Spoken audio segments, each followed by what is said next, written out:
Die Midde-Ooste bevind homself tans by 'n gevaarlike kantelpunt. Na grootskaalse aanvalle deur Israel en die Verenigde State op Iran verlede week, het Iran intussen teruggeslaan met 'n missielereën regoor die streek. Die konflik dreig nou om in 'n groter streeksoorlog te ontaard, met aanvalle wat reeds op verskeie ander golflande van stapel gestuur is en wêreldmarkte wat reeds 'n impak begin voel het.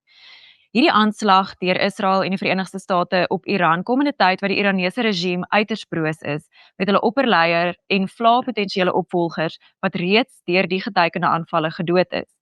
Boonop broei burgerlike onvergenoegdheid reeds vir maande lank met grootskaalse anti-regeringsprotesoptogte wat om die beurt met gewelddadige onderdrukking deur die regime begroet is.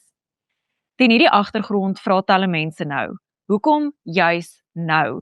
Hoe lyk oorwinning vir enige een van die twee kante en hoe groot is die risiko dat hierdie konflik kan uitkring en verdiep tot iets veel groter? Om dit te bespreek praat ek, Monica Meinhardt, vandag met Jaco Kleinhans, hoof van openbare skakeling by Solidariteit, Roland Henwood, politieke ontleder aan die Universiteit van Pretoria en Ilse Strauss, direkteur van internasionale ontwikkeling by Bridges for Peace in Israel, oor die aanloop van die krisis, moontlike vooruitsigte en risiko's van verdere eskalasie. Jaco, begin asseblief deur vir ons 'n kort oorsig te gee van die aanloop van hierdie aanvalle. Hoekom vind hierdie geeskaleerde konflik juis nou plaas? Ja, baie dankie Monica en dankie vir die geleentheid om saam met julle hier aan deel te neem. Daar's 'n kort en 'n lang antwoord. Die kort antwoord is dat Israel en Amerika gevoel het dit is nou 'n gulde geleentheid om 'n aanval uit te voer in 'n tyd waar Iran uit verskeie oorde van binne en van buite verswak is. Met ander woorde, ons het gesien heelwat protesoptrede binne Iran, geweldige verdeeldheid. Dit is 'n diverse land. Daar is separatiste bewegings aan die werking in Iran. Daar is jou groot pro-hervormingsgroeperinge wat eenvoudig sê ons het genoeg gehad van 'n islamitiese teokrasie wat nou vir byna 50 jaar op ons afgedwing is. Dit het gelei tot gereelde protesoptrede die afgelope paar jaar en dan natuurlik die protes in Januarie wat reusagtig was en wat gelei het tot die wrede onderdrukking van mense, duisende mense wat deur die regime doodgeskiet is. So die gevoel van die Amerikaners in Israel was daar is duidelik binne Iran 'n verswakte posisie. Verlede jaar se lugaanvalle deur Israel en Amerika het ook die weermag van Iran tot 'n mate verswak. Dan is die proksies wat natuurlik 'n groot deel van Iran se hele Midde-Oosterse strategie die afgelope paar dekades was, ook wesentlik verswak. Mens dink hier aan die Houthis in Jemen, Hezbollah in Libanon, Hamas, die verskeie Sjiïte moslimgroepe in Sirië en Irak, wat deur Iran finansiëel maar ook militêr ondersteun is die afgelope paar jare. Hulle is eintlik deur die bank die afgelope tyd verswak. So enige aanval deur Amerika en Israel sou kon verwag dat hierdie groepe minder van 'n vergeldings aanslag kon uitvoer as sê maar 5 of 10 jaar gelede, toe die risiko reusagtig was, jy weet, en jy byvoorbeeld nog met 'n Hezbollah in Libanon gesit het, wat oorweldigende aanvalle op Israel sou kon uitvoer. So ek dink tydsberekening was hier 'n belangrike element gewees. Amerika en Israel het gesê, nou is 'n gulde geleentheid. Daar is natuurlik so 'n bietjie 'n morele argument gewees. As ek luister na Pete Hegseth, die Amerikaanse minister van verdediging, selfs na Trump ook, om te sê, kyk wat het gebeur, duisende Iranese is doodgeskiet. Hier's 'n morele argument om te sê, ons moet hierdie regime nou aanvat. So ek dink dit gaan daaroor, die regime is verswak, en kom ons gebruik ons tydsberekening om hulle nou aan te vat. My eerlike opinie is, die werklike aanloop is 'n baie lang aanloop. Die aanloop vir hierdie aanval lê in 1979, die Islamitiese revolusie en alles wat sedertdien gebeur het. Amerika en Israel het sedert 1979 nog altyd gesê dat hierdie regime is ons vyande gesind, bedreig ons nasionale veiligheid en daar's nog altyd gedink oor hoe kan die regime van die Ayatollahs op sy knieë gedwing word? Hoe kan hervorming plaasvind? Dit was dink ek nog altyd deel van die denke deur verskillende administrasies van Amerikaanse regerings.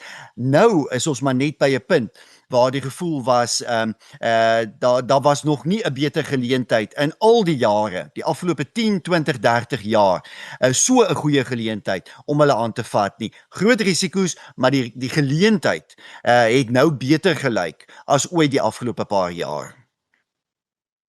Roland, hoe lyk 'n wen met ander woorde vir beide kante? Wat is die FSA en Israel se einddoel? Het hulle dit met ander woorde nie reeds in Junie verlede jaar se aanvalle bereik nie? En hoe lyk 'n moontlike wen vir Iran in hierdie stadium? Is daar ooit nog 'n wen vir al die Iranese regime oor op hierdie stadium? Dis 'n baie belangrike vraag, maar ek wil die vraag beantwoord deur terug te gaan na wat Jaco gesê het. En dit is dat ons moenie 'n fout maak om hierdie oorlog te beoordeel in terme van die afgelope jaar of 2 jaar nie. Dit gaan terug na 79 toe. En dit is baie belangrik om te verstaan, want dit beteken die redes wat nou aangevoer word vir die oorlog is eintlik baie moeilik om te gaan verdiskonteer en in lyn te bring met hoe lyk die beëindiging van hierdie oorlog. Daar's baie weersprekende standpunte ingeneem in die administrasie van president Trump oor die afgelope 2 jaar in terme van wat behoort te gebeur, wanneer wat gebeur. Sekere goed is doeteenvoudig op ander tye ingedruk, letterlik waar dit inpas. En hoekom dit belangrik is, dit gee vir ons 'n bietjie van 'n agtergrond van waarna mens kyk, want tot 'n mate het jy met 'n bewegende teiken te doen. So die makliker deel vir my van die antwoord is, hoe lyk 'n oorwinning vir Iran? Die oorwinning vir Iran op die stadium is 'n baie eenvoudige een. Die huidige regime bly op een of ander manier in bewind. Hulle oorleef hierdie oorlog. Of dit moontlik gaan wees, is moeilik om te sê, maar dit is die oorwinning. Nie gaan ons gaan nie die Israeliese Amerikaanse aanval verslaan nie. Ons gaan nie die ander state in die streek oorwin en uitwis nie. Ons gaan hierdie oorleef. En ek dink dis alreeds wat 'n mens begin sien in die manier hoe die Iranese verdediging en teenaanvalle uitspeel. Dis 'n oorlewingsstrategie. Dit is nie 'n volledige militêre alles of niks benadering nie. Maar dis waar die maklike deel tot 'n mate eindig. Die kompleksiteit hiervan is, wat is 'n oorwinning vir Israel en wat is 'n oorwinning vir die FSA? Dis 2 totaal verskillende realiteite. En 'n deel hiervan lê in die feit dat, en ek dink dit begin al hoe duideliker word, dat die FSA het nie beplan om nou in hierdie oorlog betrokke te raak nie. Hulle is letterlik deur die Israeliese regering, premier Netanyahu, in hierdie oorlog ingesleep. En ek hoor wat Jaco sê en ek stem met hom saam, dis die mees verswakte wat hierdie regime nog ooit was, as gevolg van interne, streeks en globale ontwikkelinge. So vanuit 'n militêr-strategiese oogpunt is dit waarskynlik die beste tyd om die aanval te loods. Maar daar hou ek dink die eenduidige benadering op. Israel wil die regime vernietig, hy wil Iran verswak tot so 'n mate dat dit nie weer 'n bedreiging kan wees nie. En dis nie 'n maklike doel om te bereik nie. En daar's ook kompeterende belange. Die verswakking van Iran word in baie mense se oë gesien as 'n gelyktydige versterking van Israel.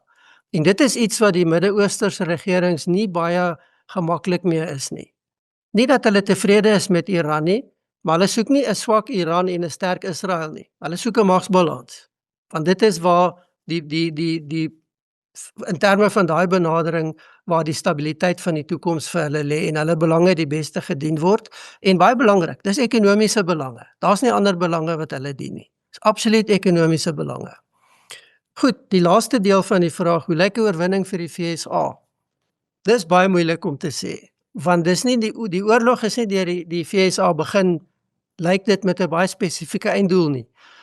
Die eerste doel wat gestel is, aanvanklik was, ons moet hierdie kernprogram beëindig. Verlede jaar was daar aanvalle, die president het baie sterk verklaringe gemaak van dat hierdie proses was suksesvol, daar is nie meer 'n kernprogram nie. En daar's baie vinnig vir hom gesê, maar dit werk nie so nie, dis nie so maklik nie. Nou is ons terug by, ons moet hierdie kernprogram beëindig. Maar saam met dit moet ons nou die missielprogram beëindig. Nou net 'n opmerking hier, dis 'n baie belangrike doelwit op sigself, want ons het gesien die mislukking van die onderhandelingsbenadering met Noord-Korea het daartoe gelei dat Noord-Korea 'n kernmoondheid word met 'n ballistiese missielvermoë wat nou die VSA teiken maak. Nou Iran is nog nie naby aan daai moontlikheid nie. Dis baie ver van die realiteit af, maar dit word nou deel van hoekom die missielprogram beëindig moet word. Die derde argument wat bygekom het is die onderdrukking en die massa geweld teen die mense van Iran. Nou hier is ook 'n baie belangrike subteks en dit is die idee van regimeverandering wat almal wat teen Iran gekant is waarskynlik gaan ondersteun en sê maar ons moet hierdie bose regime vernietig. Die probleem is wat kom in die plek daarvan en wie gaan dit in die plek daarvan inbring? En daar wil ek reguit sê die VSA se rekord of geskiedenis met regimeverandering is boosaardig sleg. Daar is nie voorbeelde van regimeverandering wat suksesvol was nie. Daar's 'n klomp voorbeelde waar dit heeltemal skeef geloop het. En dis die risiko wat in 'n streekskonteks baie belangrik is, dat indien hierdie skeefloop, dan het jy 'n destabiliserende effek wat op 'n baie lang tyd op die Midde-Ooste gaan inspeel en dan kry jy die risiko van wat in Amerika genoem word die never-ending wars, 'n nimmer eindigende oorlog wat 10, 20 jaar duur, Irak, Afghanistan en met die onttrekking is dit 'n groot deurmekaarspel en chaos wat agtergebly het en waarskynlik kan 'n mens nie sê dit lyk beter as wat dit was voor die oorlog begin het nie. So die derde doelwit is 'n baie riskante een wat 'n mens na moet gaan kyk. En daar's baie ernstige vrae oor die verbintenis van die VSA tot 'n regimeverandering wat oor tyd ontwikkel in 'n stabiele en 'n beter regering as wat jy gehad het. So die einddoel vir die VSA op die stadium is baie moeilik om te bepaal want daar's verskillende goed wat op verskillende tye gesê is en beklemtoon word. En die eerste keer wat al hierdie goed saamgesê is, was nou met die eerste keer wat president Trump nou 'n toespraak gemaak het na die oorlog begin het hy vir die eerste keer hierdie goed saam bymekaar gesit en gesê, maar dis wat ons eintlik besig is om te doen. Nou dit mag die doelwitte wees, dis baie moeilik om van hier af te beoordeel wat is die prioriteite, wat is die tydlyne wat daaraan gekoppel word en ek dink dis hoekom 'n klomp mense baie versigtig begin raak, want ons sien al klaar die groot risiko met so 'n operasie, die militêre konsep is mission creep, waar na mate jy betrokke raak in die oorlog, skuif jou doelwitte en word jy al hoe dieper ingetrek. Daar was nooit gepraat van stewels op die grond nie, net boots on the ground. Nou het president Trump gesê, maar hy is bereid om troepe in te stuur. Dit raak 'n baie ander realiteit. En die vraag is, hoe balanseer jy die doelwitte van die streek, die bondgenote van die VSA, die doelwitte van Israel en die druk en eise wat dit aan die VSA gaan stel? En miskien net 'n laaste opmerking hier. Een van die belangrike verskille met hierdie konflik is dat die VSA alleen staan. Geen van sy bondgenote is deel van die konflik nie. Trouwens, van die bondgenote het hulle sterk daarteen uitgespreek. Nou dit beteken nie daar's minder militêre mag beskikbaar nie, maar dit beteken jou vryheid van beweging en ondersteuning sou dinge op party plekke skeefloop of moeilik raak, is uiters beperk. En dit verhoog die risiko's vir die VSA geweldig baie. En ek dink die party wat hier die moeilikste sy doelwitte gaan bereik en wegstap hiervan en sê hierdie was 'n groot sukses, gaan nie Iran wees nie, gaan nie Israel wees nie, dit gaan die VSA wees. President Trump het 'n baie groot risiko op homself geneem met die manier en die tydsberekening wat hy in hierdie konflik betrokke geraak het. Jaco, ek wil voor ons na 'n klomp van die punte wat Roland nou geopper het aanbeweeg, vra as 'n mens kyk na hierdie balans in die Midde-Ooste, destabiliteit, is een van die opmerklike goed tans is, waarom val Iran sommige van die ander golfstate ook aan? Daar is missiele wat na hulle buurstate gestuur word. Op 'n stadium was dit so in die Midde-Ooste dat Israel meer geïsoleer is. Nou lyk dit asof Iran homself in 'n groot mate isoleer. Daar's na Oman, Dubai, Qatar, is daar oral nie noodwendig teikens wat gestel is nie, maar burgerlikes wat in gevaar gestel is, probeer Iran een of ander groter oorlog uitlok deur ander state te teiken en dalk selfs ander state of kontinente te betrek, of is hierdie meer van 'n Simpson oomblik waar hulle die tempel op hulle self intrek soos wat hulle uit 'n baie verswakte posisie oordrewe reageer? Ja, goeie vraag Monica. Ek gaan dalk een of twee punte daarmee saam net noem wat ek dalk op jou heel eerste vraag al genoem het, want niemand wat ingeskakel is kon dit hoor nie. Daar was 'n probleem met die klank gewees. 'n mens moet dalk net weer sê op daai eerste vraag wat jy gevra het vir my, waar lê die oorsprong hiervan? Het ek gesê dat die oorsprong lê in die Islamitiese revolusie van 1979 en 'n dramatiese verandering in die verhoudinge in die Midde-Ooste. Ons moet altyd onthou hoe was die verhoudinge in die Midde-Ooste voor die Islamitiese revolusie van 1979 gewees.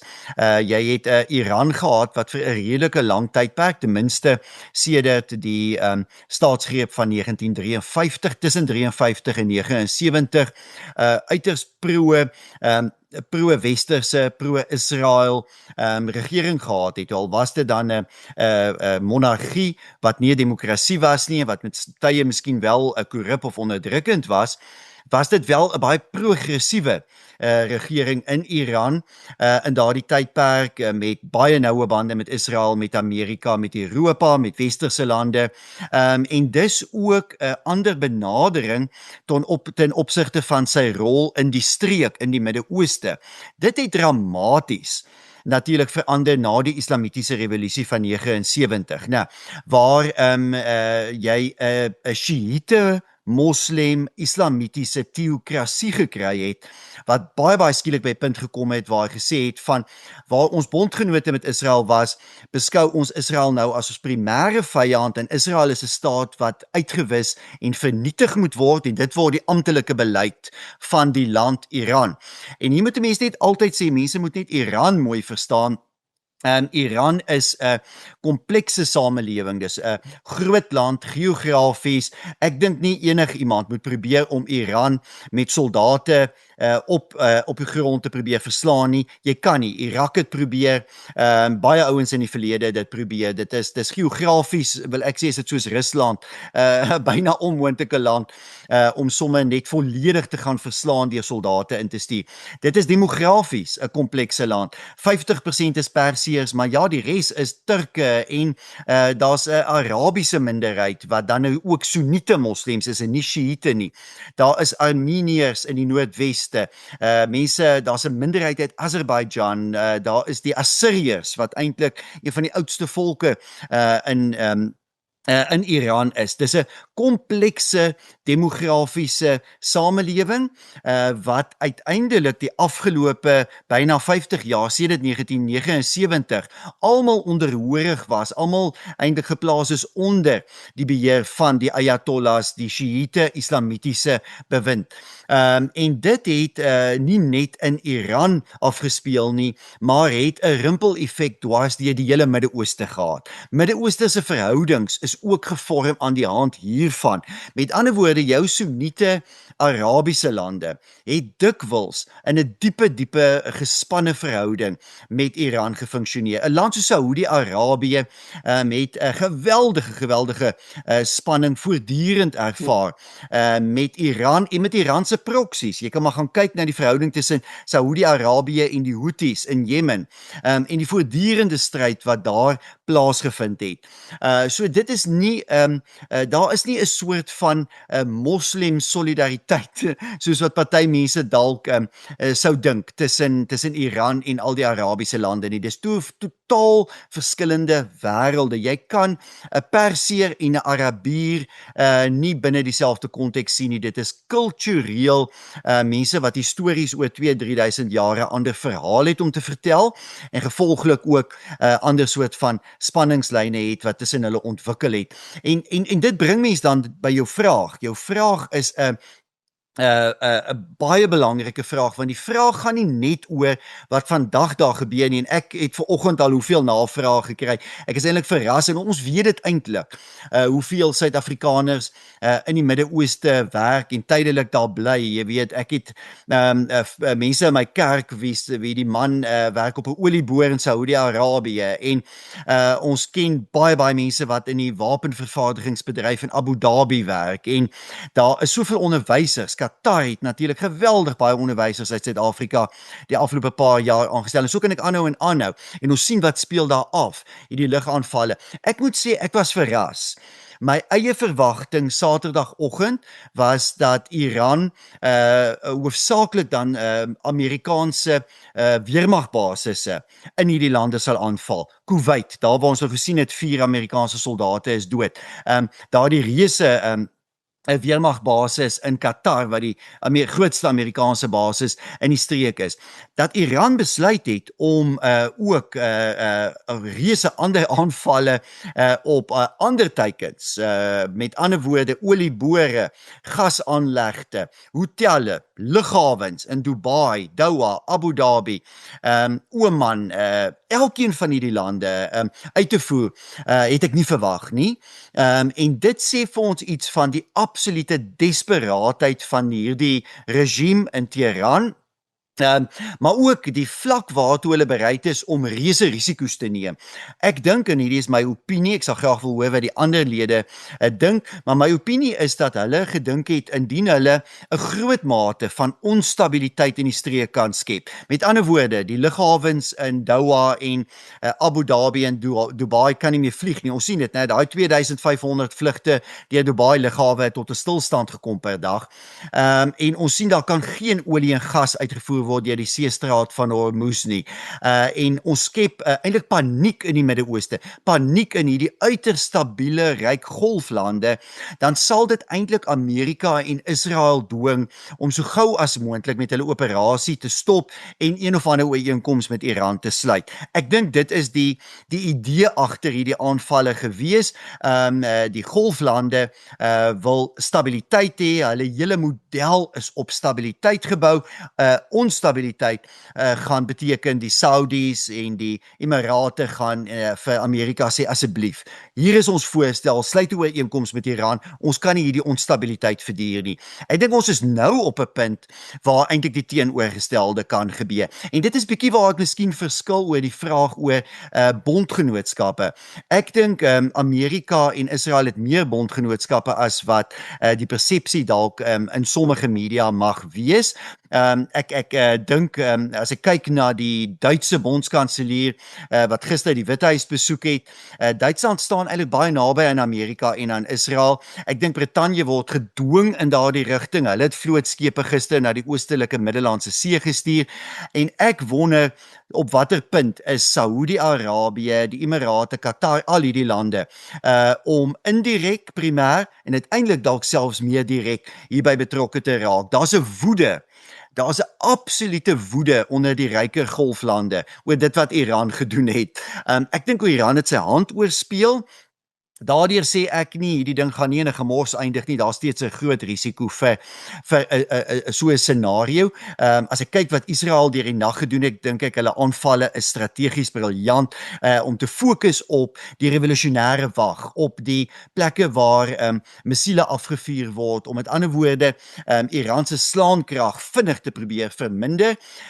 Die probleem vir die Emirate, al hierdie lande, is dat hulle lugafweerstelsels, hoewel dit briljant is, gevorder is, dit uit Amerika afkomstig is, kan hulle waarskynlik nog vir enkele dae aanhou om teen die huidige tempo daardie missiele af te vuur. So wat moet hulle nou begin doen? Hulle moet nou Amerika en Israel help om Iran se slaankrag te beperk. En op een of ander punt gaan die Saudis sê, nou het ons genoeg gehad.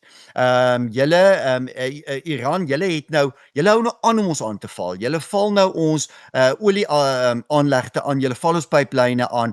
Nou gaan ons dit moet stop. En die manier om dit te stop is om self te begin om lugaanvalle op Iran uit te voer. So, ek dink Iran het 'n baie riskante stap geneem deur al hierdie lande aan te val. Maar goed, dit skep natuurlik meer onsekerheid en nog meer volatiliteit in die streek op die oomblik.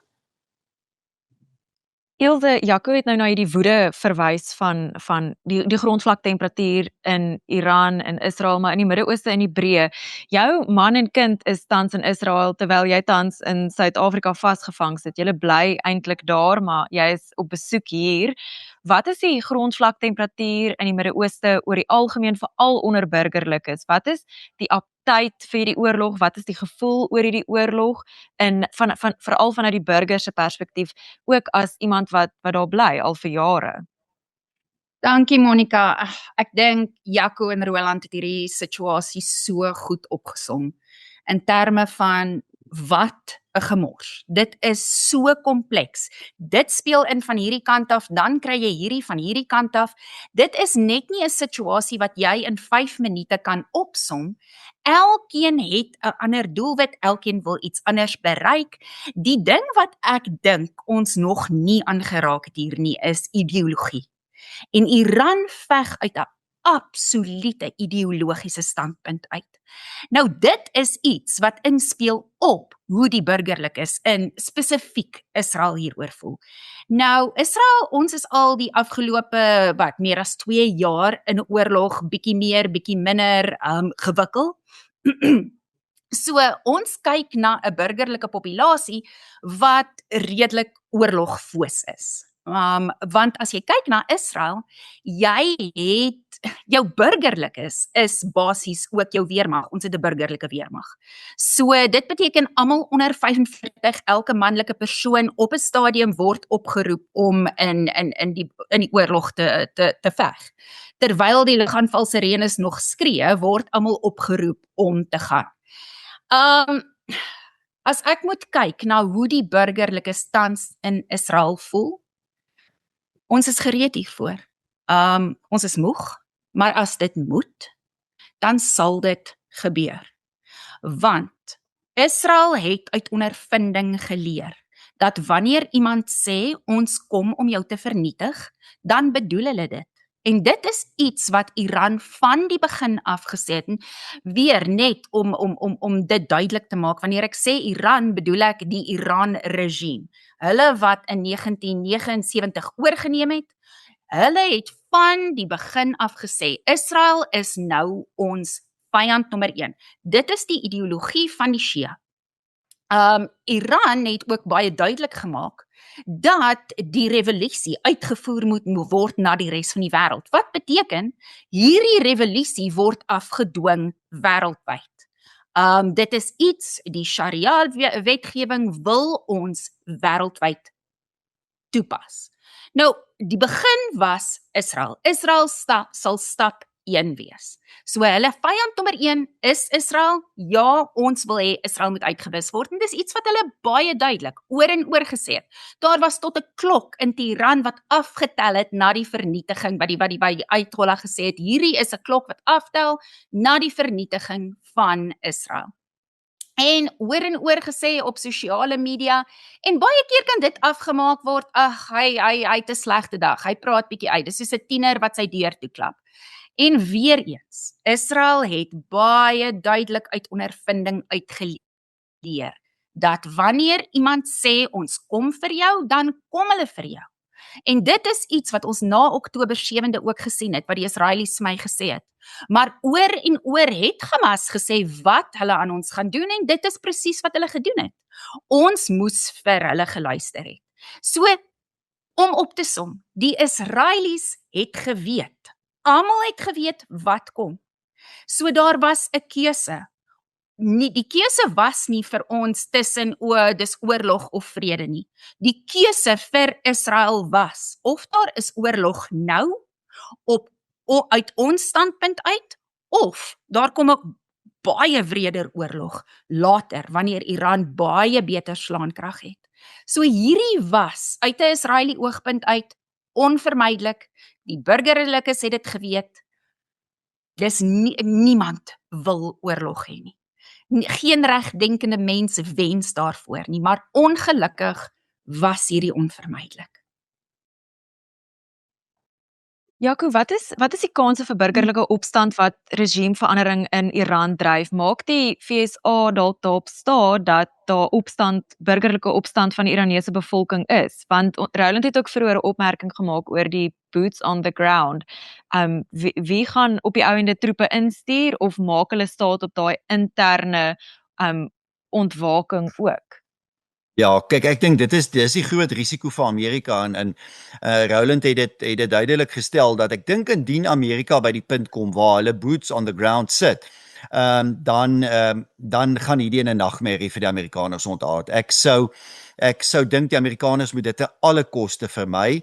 Ek dink enige goeie militêre strateeg sal vir jou sê om dit in Iran te probeer doen is 'n byna onmoontlike ding. Iran het 'n staande mag van 1 miljoen soldate. Hulle het 'n geografie wat onmoontlik is. Jy kan teruggaan na die jare van Genghis Khan. So ver terug kan jy in die geskiedenis gaan en gaan kyk hoe 'n onmoontlike geografie dit is. Geografiese land dit is om te gaan probeer verslaan met soldate op grondvlak.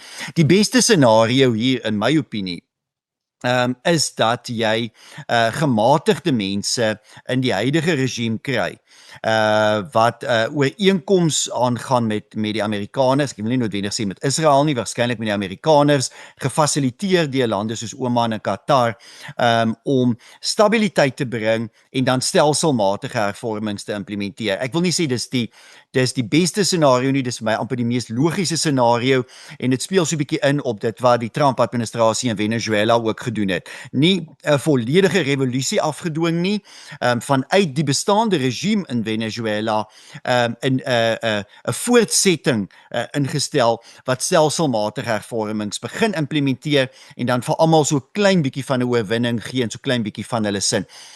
Die vraag oor die opstande in die publiek is. Ons moet probeer en 'n mens kan ook maar net tot die beste van jou vermoë probeer om die bevolking van Iran te verstaan. Ek dink wat ons vir mekaar gemaklik kan sê, ek dink daar's internasionale konsensus daaroor dat die ayatollahs en die regime al vir baie lank nie meer die steun van 'n meerderheid van Iranese het nie. Die steun is eerder waarskynlik by 20 tot 25% op die beste. Mense ook so ver kan gaan om te sê en ek wil probeer om te argumenteer dat 'n meerderheid van Iranese op een of ander manier ten gunste van hervormings is. Met ander woorde, nou is daar 'n spektrum van opsies. Met ander woorde, wil hê dat daar een of ander vlak van verandering moet begin intree en dat dinge op een of ander manier moet verander. Die vraag is, hoe aktiveer jy dit? Op die oomblik word die hoofstad Teheran massaal gebombardeer, né?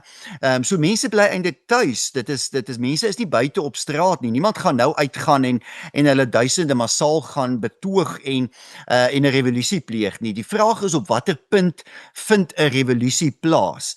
En die twee opsies dus is een wat vanuit die regime plaasvind waar magte binne die regime beheer oorneem en onderhandelde skikking bereik of een wat dan vanuit die bevolking plaasvind. Die probleem met die argument dat mense massaal op straat moet uitgaan en die regime tot 'n val bring is dat daar steeds vir hulle reuse veiligheidsrisiko's is en aan die ander kant dat hulle nie uit een stem praat nie. Daar is nie 'n georganiseerde groot oppositie in Iran wat uit een stem praat nie. Jy het te make met in een deel Arabiere wat een denke daaroor het. In 'n ander deel het jy die Turke wat 'n ander idee daar het en jy het dan 'n groot verskeidenheid van minderheidsgroepe, maar ook binne selfs die Persiërs het jy 'n spektrum van verskillende idees oor hoe Iran in die toekoms moet lyk. So ek sien moeilik 'n revolusie ontstaan van mense wat uitgaan op straat,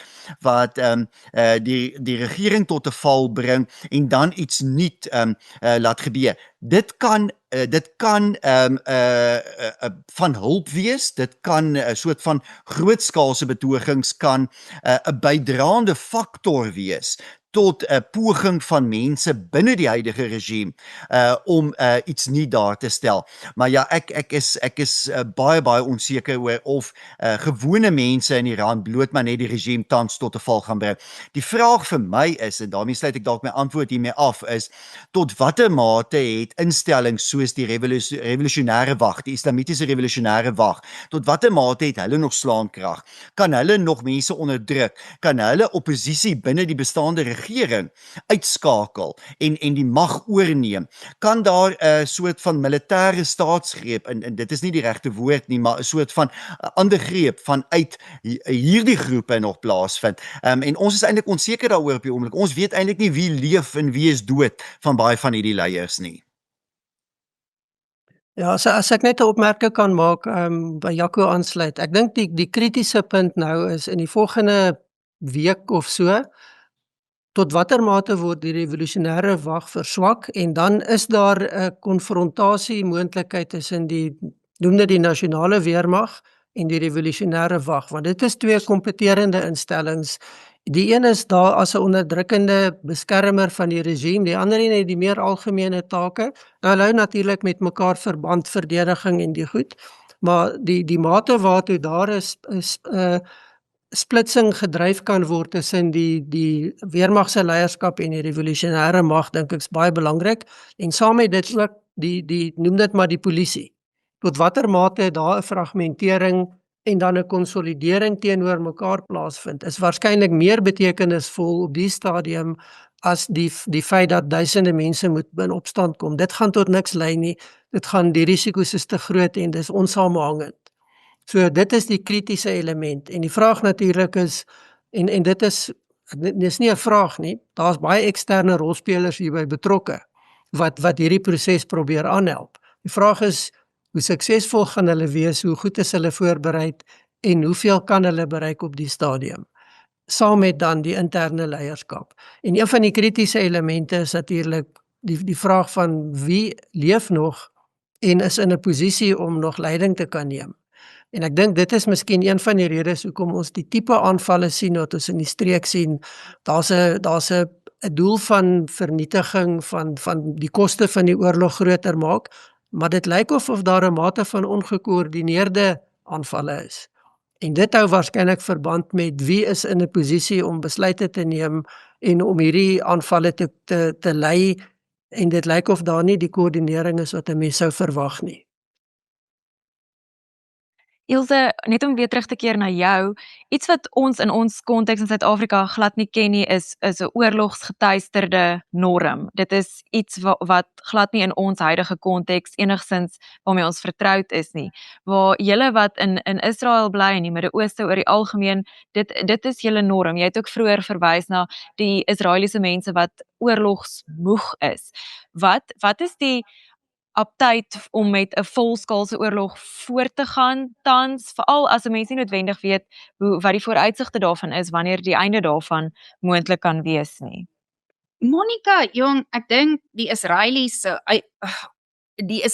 hele leefwyse is, as ons moet, dan moet ons. As daar geen ander keuse is nie, dan moet ons. Hulle is alweer erger as hierdie.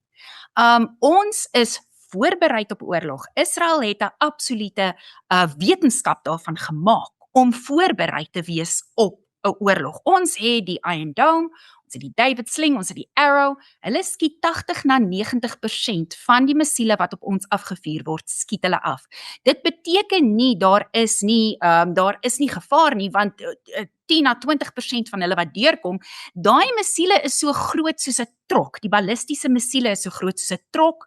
Wanneer hulle 'n huis tref of wanneer hulle 'n direkte tref het, haal dit 'n hele straat uit, soos wat ons nou in by Shemesh gesien het, waar daar 9 mense dood is, wat daar 'n direkte almal was in 'n bomskuiling gewees. So as 'n ballistiese missiel val, dis die einde.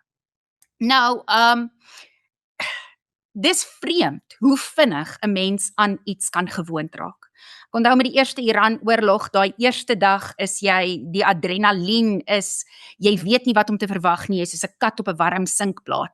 Dag 2, nog steeds 'n bietjie, dag 3, en hier teen die einde van die week, dit is ewe skielik jou normaal. En as ek met die mense in Israel praat, ons is nou op dag 5, dan sien ek hoe normaal ons is gewoond daaraan. En wat ek wonder is eintlik meer of ons weer gewoond gaan raak aan 'n normale lewe. Ons grap gewoonlik om te sê, jy weet, wanneer Iran missiele skiet, nie ons stuur ons kinders skool toe want daar is 'n bomskuiling en hulle weet mos hoe om daar uit te kom. Die juffrou weet, sy kan hulle daar uitkry, ons is veilig, maar sjoe, wanneer daar 'n storm is, dan gesels ons daaroor, gaan jy kind skool toe stuur of nie. Israel is gewoond hieraan. Ons het gereed gemaak hiervoor. Israel weet die volgende oorlog kom. Hierdie is nie die laaste oorlog nie. Ek praat met my dogtertjie, sy's 5, ek praat met haar mammas. Ek vra vir hulle, hoe gaan dit? Hoe voel julle? Ag nee, dis nog 'n oorlog. Ons weet, dit kom. Wat ek nie weet nie, is hoe doen die burgerlikes in die golfstate. Hulle is nie gewoond hieraan nie. Dit is nie vir hulle normaal nie. En ek dink waar Israel 'n uithou vermoë het hieroor, wat ons weet, die alternatief, dis uitwissing. So ons het nie 'n keuse nie. You fight or you die. Dit is hoe Israelies leef. Die golfstate, dit is 'n ander saak. Israel, hulle weet. Roland, ons het vroeër vanjaar nog vlootoefeninge gedoen saam met Iran onder die vaandel van BRICS. Is daardie oefeninge enige aanduiding van hoe Suid-Afrika uiteindelik teenoor hierdie konflik gaan posisioneer? Ons sien nog nie vreeslik baie uitsprake en aksie vanuit die Suid-Afrikaanse regering tot dusver nie oor die oorlog, wat dalk 'n goeie ding is, maar kan 'n mens verwag dat dit iewers gaan verander na 'n meer pro-Iran standpunt, of is hulle dalk uiteindelik bietjie meer bewus van die geopolitiese risiko's waarna hulle self hulle deeltyd plaas? Ek dink die persone wat die Iran agenda gedryf het, is nie meer die hoofstroom besluitnemers nie. Baie van hulle is begin uitgerangeer word. As ons kyk na die enigste verklaring wat gemaak is, en dit is vanuit die kantoor van president Ramaphosa gemaak, dan was dit 'n heeltemal 'n ander toon en 'n ander benadering as wat ons tot dusver gesien het. Die basiese standpunt was, oorlog is nie die beste manier om probleme op te los nie. Ons moet terugkeer na die diplomatieke proses en ons moet die handves van die VN internasionale reg respekteer in hierdie konteks. Nou dit is eintlik 'n amper 'n nikszeggende standpunt, want dit behoort so te wees. Maar ons weet dit werk nie op die stadium in die wêreld so nie. Geen van die groot moondhede steur hulle aan hierdie beginsels nie. Maar komende van Suid-Afrika, waar ons gesien het oor die afgelope tyd, van Oktober 23 af, 'n baie sterk assosiasie met die Iranese regime, verskillende voorbeelde daarvan, is hierdie vir my 'n baie belangrike verandering. Die hele manier wat dit hanteer en aangebied word, is baie meer in lyn met wat 'n mens van Suid-Afrika sou verwag. Meer oorwoë standpunt, bietjie meer van 'n klem op die amper onverbonde posisie wat baie mense oor 'n lang tyd sê Suid-Afrika behoort in te neem. Nou dit sê nie almal in die regering stem daarmee saam nie, maar wat vir my baie interessant is, daar was nog geen reaksie byvoorbeeld uit die ANC uit gewees nie. Ons het wel gesien dat politieke partye oor die spektrum bepaalde standpunte ingeneem het. Selfs van die partye wat deel is van die regering van nasionale eenheid het standpunt ingeneem. Die DA het 'n standpunt ingeneem, en dan is daar die PA, weet ons, hulle het 'n standpunt hieroor wat nie in lyn is met die ANC se nie, Vryheidsfront Plus dieselfde. So wat ek nie weet nie, is of hierdie standpunt van die president iets is wat hy bespreek het met vennote in die regering van nasionale eenheid, en of dit maar net 'n kwessie is van, hier moet ons begin verstaan, dis 'n ander realiteit wat hier uitspeel. Onthou, die president sit nog met die kommissie wat nou eers aangekondig is na baie lang tyd wat dit veronderstel was om te begin werk, om 'n ondersoek te doen na die verontagsaming van sy bevele, dis soos sy kantoor dit aanbied, oor Iran se deelname aan die vlootoefeninge. So dit is vir my belangrik, maar ek dink daar's ook 'n ander konteks hierin. En dit is dat die konflik wat nou uitspeel in die Midde-Ooste, het die realiteit van BRICS, dink ek, in baie mense se oë baie vinnig grond toe gebring. En die realiteit van BRICS is dat dit is nie 'n militêr, politieke, maritieme struktuur nie, dit kan nie daai rol vervul nie. As ons gaan kyk na wat die BRICS-lede doen, ek meen, jy kom nou by die wese van die kritiek oor die samestelling en die vergroting van BRICS. Saudi-Arabië sit daar, saam met Iran. Hulle skiet mekaar nou, of die Iranese skiet Saudi-Arabië. Egipte sit daar. Egipte bly buite hierdie konflik op die stadium. Hulle gaan nie aan die kant van Iran toetree nie. India het verlede week president Modi die Knesset gaan toespreek en hom verbind tot 'n bondgenootskap met Israel. Suid-Afrika sou ongelooflik dom gewees het om nou enigiets anders te doen as die standpunt wat nou ingeneem is. So ek dink vir die eerste keer in 'n lang tyd kan ons sê dat daar's min of meer 'n korrekte standpunt oor so 'n kwessie ingeneem. Dis sover as wat jy behoort te gaan as jy Suid-Afrika is. En kom ons vergeet van die groot pratery en die groot doenerigheid oor al die ander dinge, want dit is irrelevant en dit maak nie 'n bydrae nie. Jaco, ek wil met jou afsluit. As ons aanvaar dat Suid-Afrika daarin kan slaag om dalk hierdie meer neutrale posisie te hou, deur hulle self eintlik net te hou uit 'n oorlog wat niks met hulle te doen het nie, die Suid-Afrikaanse regering. Watter impak sal hierdie streeksoorlog, hierdie Midde-Oosterse onstabiliteit dan moontlik op ons in Suid-Afrika hê, op Suid-Afrikaanse burgers, op gewone mense? Dit is dalk ver van ons verwyder, maar gaan die gevolge nie dalk nader aan die huis wees nie? Ja, dankie Monica. Ek wil sommer onmiddellik by Roland aansluit want ek stem met hom heeltemal saam en ek dink ons daar lê 'n baie interessante BRICS-beraad later verjaar voor in Indië, want Indië is ook verjaar die gasheer van BRICS, so dit gaan interessant wees. Ek wil die punt maak, Monica, dat ons moet nie die geopolitiese magspel uit hierdie aanvalle in Iran miskyk nie. Ek dink een van die redes wat nie president Donald Trump of enigiemand gaan sê nie, oor hoekom hulle nou spesifiek besluit het om Iran aan te val nie, is natuurlik die groot magstryd tussen Amerika en China. En Chinese toegang tot energie, ons het dit gesien uitspeel in Venezuela, dit speel definitief 'n rol in Iran. China is 'n bondgenoot van Iran. As jy kyk hierdie missiele wat nou afgevuur word op golflande, op Israel, op Amerikaanse weermagbasisse, 'n groot hoeveelheid van hulle is uit China afkomstig. Die Chinese het 'n jaar terug nog gespog daarmee dat hulle 'n missiel wat 80% so akkuraat soos 'n Amerikaanse missiel is, teen 40% van die prys aan Iran verkoop. Dit was 'n verkoopspraatjie gewees van die Chinese. Hier is 'n stuk geopolitiese magstryd aan die uitspeel ook in hierdie militêre operasie in Iran. Die stryd tussen Amerika en China en Amerikaanse en Chinese invloed op verskillende plekke en Amerika en die Trump-administrasie wat China wil verswak. Chinese invloed wil verswak, China se bronne tot goedkoop olie en gas wil beperk. Moenie dit wegkyk. Ek wil nie sê dis die enigste rede nie, dis 'n baie belangrike rede en bydraende faktor daartoe. Nou, hoekom ek dit noem om jou vraag te antwoord is, Suid-Afrika is 'n onderdeel daarvan.